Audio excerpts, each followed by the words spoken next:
Hola amigos, ¿qué tal? Stuart here from Spain Speaks with the Spain news update, and good news for Spain as unemployment is on the way down, but more about that in just a moment. Firstly, a big thanks to all of the people that left comments on the last video.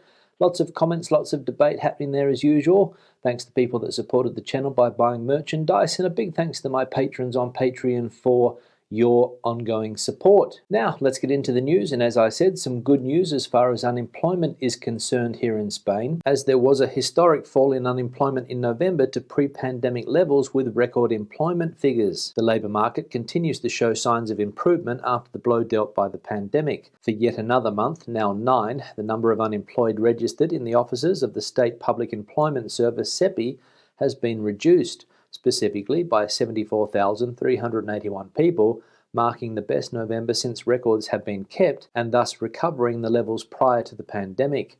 Similarly, the Social Security added 61,768 members on average in non-seasonally adjusted terms to reach a total of 19,752,357, also a new record in the historical series. The services sector has once again driven employment, benefiting from the Black Friday campaign, which marks the start of Christmas shopping and the consequent increase in contracts.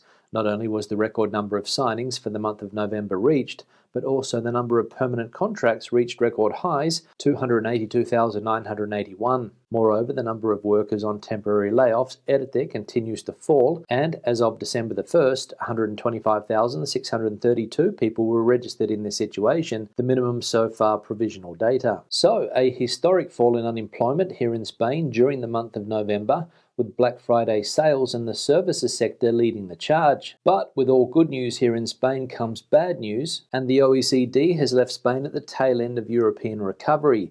It will grow by 4.5%, they say. On Wednesday, the OECD gave a big cut to its GDP forecast for Spain. After the optimism of the reopening, the harsh reality of autumn has arrived. If until now it thought that it was going to be the European economy with the highest growth in 2021, after the crash of 2020, the reality has ended up showing that this will not be Spain's year either.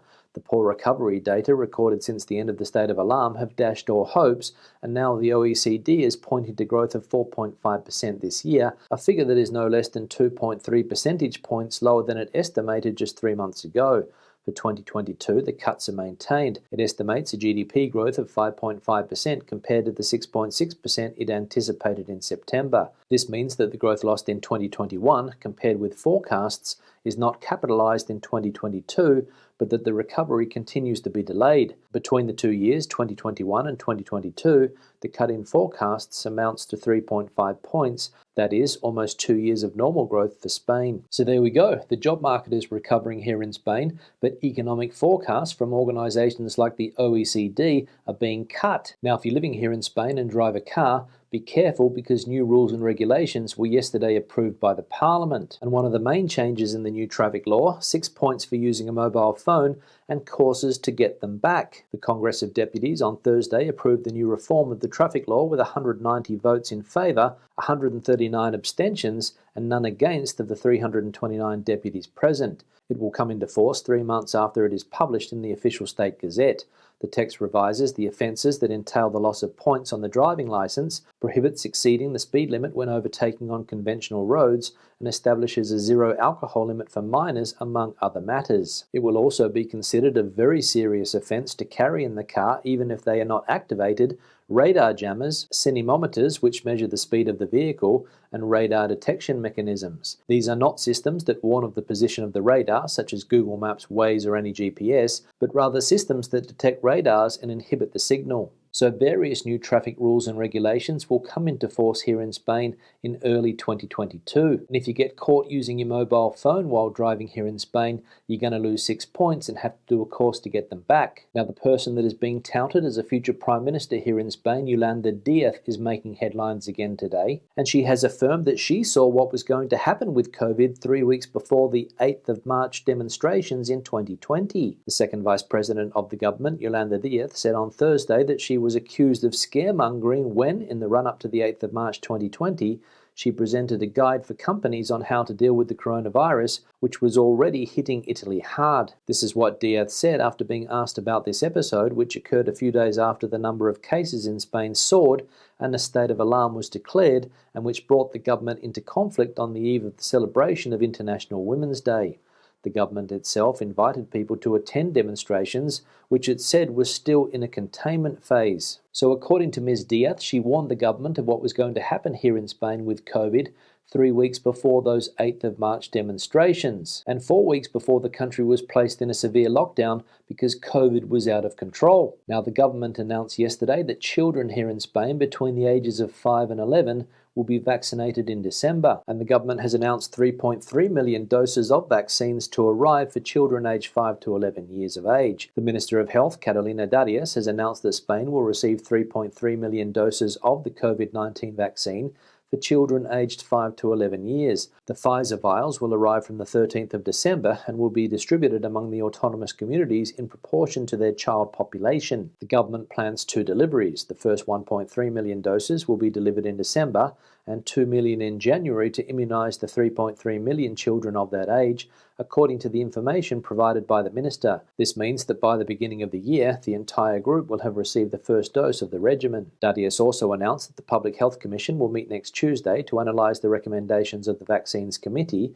and finally to take a decision on the immunisation of children between the ages of 5 and 11. So COVID vaccines will finally be available for kids between the ages of 5 and 11, and a lot of experts are saying it's about time because the virus is currently spreading through this age group like wildfire in schools here in Spain at the moment. Now, with Germany yesterday saying that they're thinking of following Austria and making COVID-19 vaccines mandatory in that country, some people are saying that here in Spain, a debate on the topic needs to be had. And one former politician, Gabilando, who is in favour of compulsory vaccination, said yesterday that he understands that a debate can be opened. The former Spanish Minister of Education and current Ombudsman has expressed his support for compulsory vaccination against the coronavirus in a statement to RNE. Few politicians today take a step forward and take a position on issues such as the coronavirus, but Gabilando has done so in a very clear way. I don't know that the right to infect has been declared. Therefore, I understand that a debate can be opened, a debate on whether, out of respect for one's own body, one has the right to infect an entire underground carriage.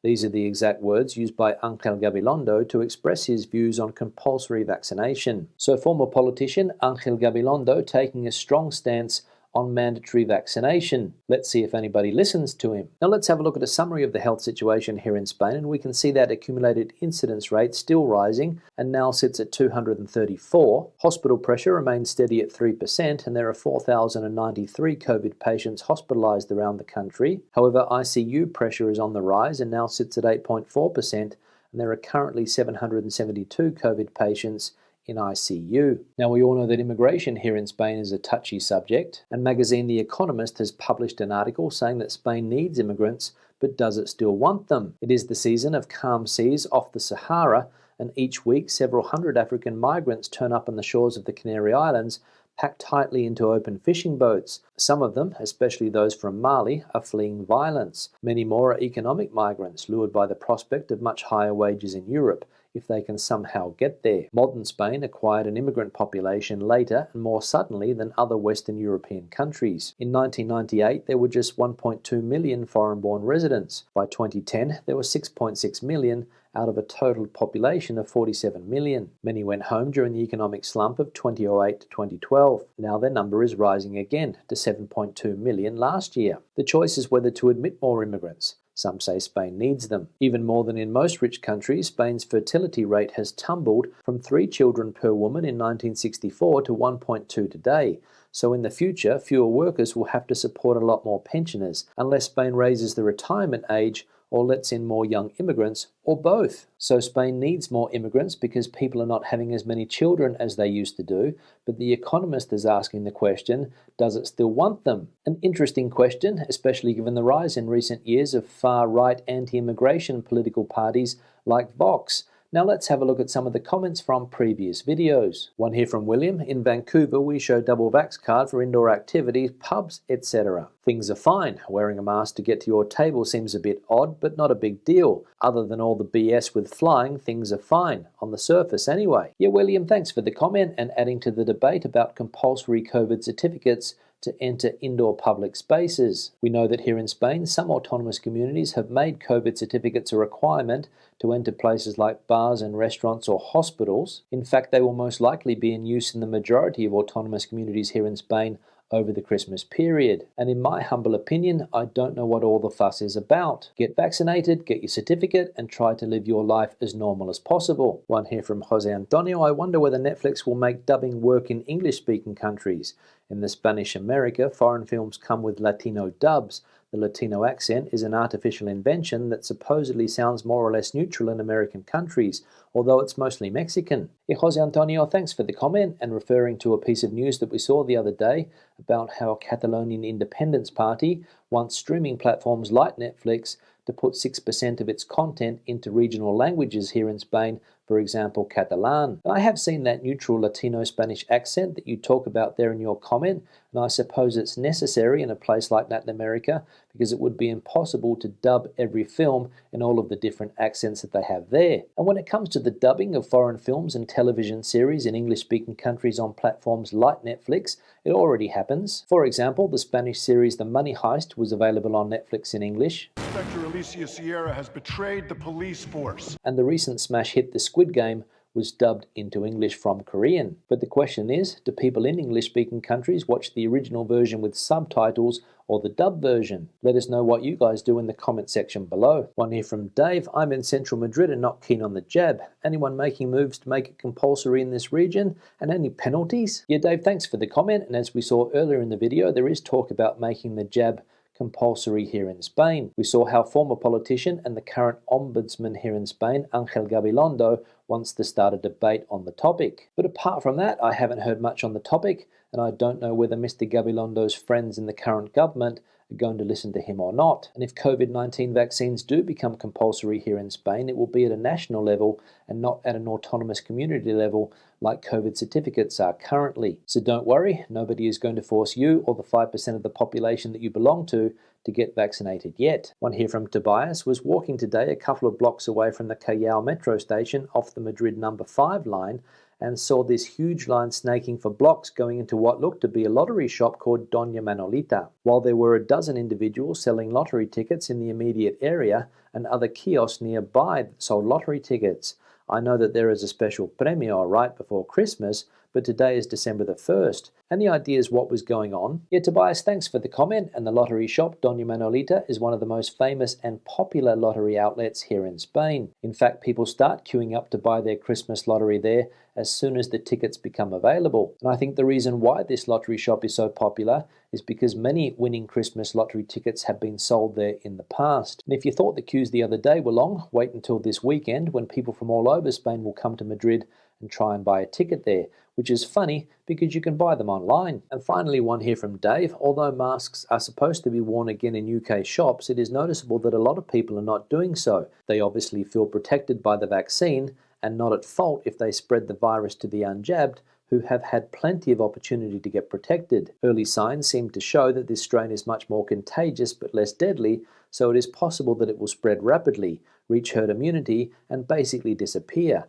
Then we can resume life as we knew it. Let's be optimistic. Yeah, Dave, thanks for the comment, and I agree, we need to be optimistic, but it's difficult with the media constantly bombarding us with COVID news. Herd immunity was something that was spoken a lot about last year and earlier this year, but haven't heard too much about it recently. And I agree with you when you say that many people feel protected by vaccines, and maybe that's the reason they are not wearing masks again in shops, even though it's now compulsory. So let's be optimistic and hope that this virus doesn't throw too many more curveballs.